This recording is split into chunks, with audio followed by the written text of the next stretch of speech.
Hello అండి, అందరికీ welcome to కుచ్చు స్పెషల్ డిషెస్. ఉదయాన్నే టీ కాఫీకి బదులు ఇలాగ చేసుకొని తిన్నారంటే అలసట నీరసం రాకుండా రోజంతా చాలా యాక్టివ్గా ఉంటారు. అట్లీస్ట్ వారానికి 4 సార్లు అయినా సరే ఇలాగ చేసుకొని తినడానికి ట్రై చేయండి. ముందుగా ఒక ప్యాన్లో 1.5 గ్లాస్ దాకా పాలు వేసుకొని అదే గ్లాస్తో ఇంకొక 1/2 గ్లాస్ దాకా నీళ్ళు వేసుకొని ఇప్పుడు స్టవ్ ఆన్ చేసుకొని ఈ పాలను మరిగించుకోండి. పాలు మరుగుతూ ఉంటాయి కదా, ఇప్పుడు ఒక బౌల్లో 4 టీ స్పూన్ల రాగి పిండి వేసుకొని కొంచెం కొంచెం నీళ్ళు వేసుకుంటూ ఉండలు లేకుండా సెమీ థిక్ పేస్ట్ లాగా చేసుకోవాలి. అంటే మరీ జారుగా కాకుండా వీడియోలో చూపిస్తున్నాను కదా, ఇలాగా కొంచెం సెమీ థిక్ పేస్ట్ లాగా చేసుకోవాలి. ఇప్పుడు రాగి బ్యాటర్ అయితే రెడీ అయిపోయింది కదా, పాలు కూడా బాగా మరిగిపోయి ఉంటాయి. ఇలాగ పాలను బాగా మరిగించుకున్న తర్వాత మంట లో ఫ్లేమ్లోనే పెట్టేసి మనం రెడీ చేసుకున్న రాగి బ్యాటర్ ఒకసారి బాగా కలుపుకొని ఒక చేత్తో రాగి బ్యాటర్ వేస్తూ ఇంకొక చేత్తో పాలను కలుపుతూనే ఉండండి. ఇలాగా రాగి బ్యాటర్ మొత్తం వేసిన తర్వాత లో ఫ్లేమ్లో 1 నిమిషం లేకపోతే 2 నిమిషాల పాటు వేయించుకోండి.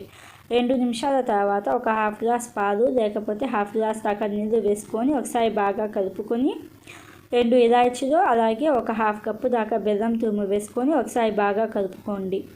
బెల్లం అయితే కరిగిపోతూ ఉంటుంది. ఇప్పుడు ఇంకొక పక్కన స్టవ్ ఆన్ చేసుకొని ఒక ప్యాన్లో 2 టేబుల్ స్పూన్ దాకా నెయ్యి వేసుకొని నట్స్, జీడిపప్పు, బాదం పప్పు వేస్తున్నాను. మీరు కావాలంటే కిస్మిస్, పిస్తా అలాగా ఏమైనా నట్స్ ఉంటే అవన్నీ వేసుకొని దోరగా వేయించుకోండి.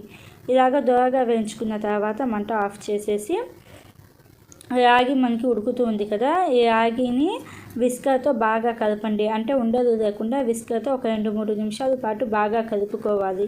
ఇలాగ ఒక 2-3 నిమిషాల పాటు బాగా కలుపుకున్న తర్వాత మనం నెయ్యిలో జీడిపప్పు, బాదం పప్పు మొత్తం వేయించుకున్నాం కదా, వేయించుకున్నవి వేసుకొని ఒక 2 నిమిషాల పాటు లో ఫ్లేమ్లోనే కలుపుతూ ఉడికించుకోండి.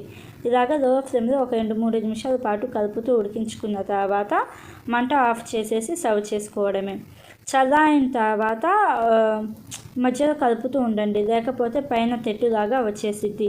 అంతే అండి, సింపుల్ ప్రాసెస్ కదా. మీరు కూడా ఒకసారి తప్పకుండా ట్రై చేసి మీకు ఎలా వచ్చిందో నాకు కామెంట్స్లో చెప్పండి. ఇలాంటి మరిన్ని హెల్తీ రెసిపీస్ కోసం మన ఛానల్ని సబ్స్క్రైబ్ చేసుకోండి. Thank you for